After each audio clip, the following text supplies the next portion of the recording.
Your song list is your vocal lesson material. Do you have a song list? Like, do you have a playlist in your phone? Maybe you've got in your music folder in your phone or something like that, in your music player. You should have a song list. And that song list should be what you want to sound like. It shouldn't be vague and like all mixed. It should be there's specific songs that you love and you want to sing like those songs. If you don't feel like that, then you're not really a singer. I don't know what you are. Maybe you like the idea of singing. But I guess I'm talking to the singers here. I'm probably talking to the people that do have that. But what I'm saying is you got to get it organized. You got to get that song list organized. And that's your material. That's what you're working on. Okay? So when you're doing practice or lessons, that is what you should be doing. You don't need to do other stuff. Now, it's all about context. Some people are super beginner at some skills. So maybe like using an instrument like a guitar or a piano to do one note at a time, to work on getting just one note, you could do that. Okay, it can make it easier for some people that are super beginner, and maybe I would say like people that are tone deaf, people that can't hear a pitch and copy it. Playing one note at a time, you can do that, but you can also do it with a song. It's just a different way of doing it, okay? You can just take the first note of a song and work on that way. Or you can take the first note, you can take away the lyric and just have that note and work on getting that note right. So I do both with my students. It just depends. Usually we do it with a song, but sometimes I'll take it to the notes from a piano. It's the same thing, just sometimes the notes from the piano, it's hard for the person to pick it up. They need to hear the voice doing it. Okay? So like if I just if I play a note on a piano or tell a student to play a note on their piano on their side and they can't copy it, but then I do it with my voice and then they're able to copy it, because a piano tone is not the same as a voice tone. So it really helps to have that to have the voice to copy. And sometimes it's confusing, like octaves is very confusing as well. So it's really good to have the voice to copy. Another reason to get lessons, so you can have a voice to copy instead of just a piano. And I notice a lot of courses that you buy, or a lot of exercise kind of things, MP3s, downloads, or whatever you might get from other teachers. And even ones that I got when I went to the 3 lessons that I went to, they were all pianos. Like they weren't a voice to copy. And that's crap. I mean, not having a piano to copy, not having a voice to copy, it can be confusing, especially for the beginner who might get help from just doing one note at a time. So other than that, sorry, a little digression there, but I want to make it clear that that's for the beginners, tone deaf people that can't copy a note. But if you can copy a note, you don't need the piano. The piano is not needed for you anymore. Other than to play as a backing for your voice. But what you need is that song list. You got to make sure you got that song list down and like organized well, and then you get Amazing Slowdowner, or an app that slows down music as good as Amazing Slowdowner with really high quality, something you can change key on, change key/pitch, and change speed on, and then you're working on your songs from then on. All right? And you ask your teacher to work on the songs with you. You don't need to do other exercises. You don't need to do like stuff that doesn't involve the song. Anything that happens in the song, you can work on it by copying the sounds in the song. Maybe you take away the lyrics and just work on the notes within the song, if that helps. But you don't actually need to do anything different. Now, if you don't believe me, you can watch my transformations and see that my transformations are very dramatic. Like my voice really changed a lot. Okay? And you be the judge of that. You go listen to that. But I really believe that my transformation was highly dramatic.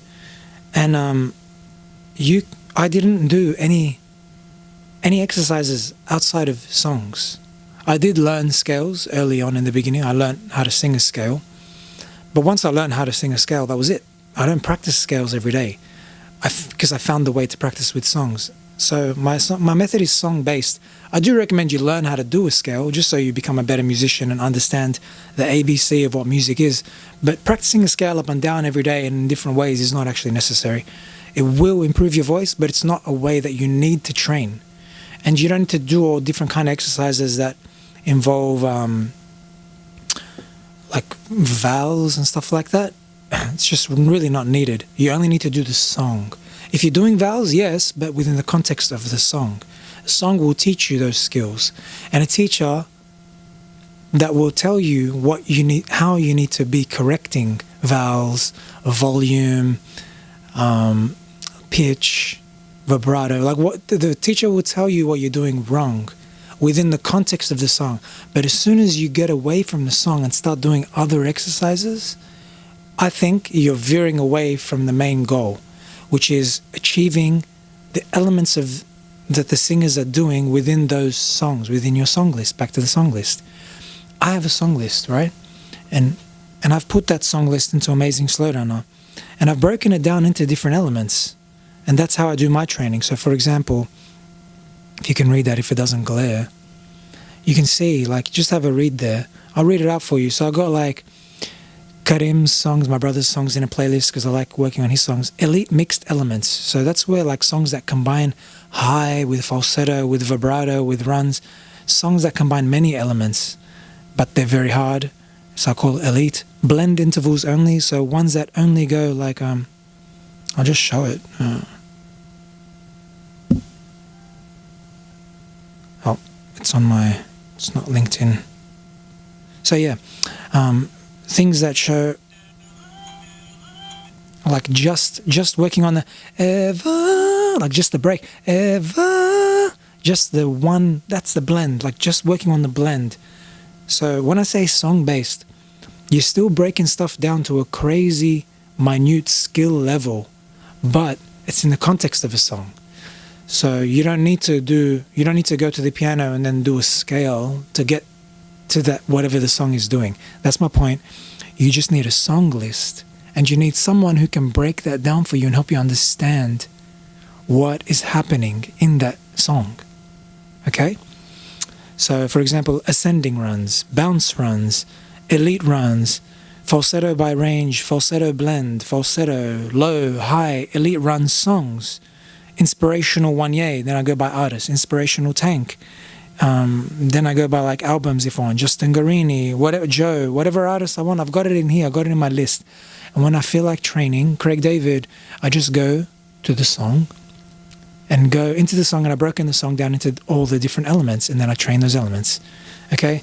So make your song list, come get lessons and learn how to break the song down into the elements and learn how to work on each of those elements.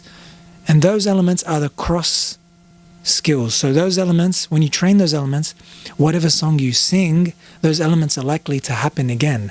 Vibrato is likely to happen in another song. So when you train vibrato using one song, your vibrato is going to get better for any song you train. Okay? So my method is based on songs. That's why I say make a song list to train off. But within those songs are elements. And it's very motivating to train because you don't need to train the same vibrato every day. You can train the same vibrato every day if you're that kind of person, but you don't need to. You can train it with a different singer's voice. It's going to be very similar. You can just train with one song for like 3 months and you'll learn vibrato through that one thing, you know?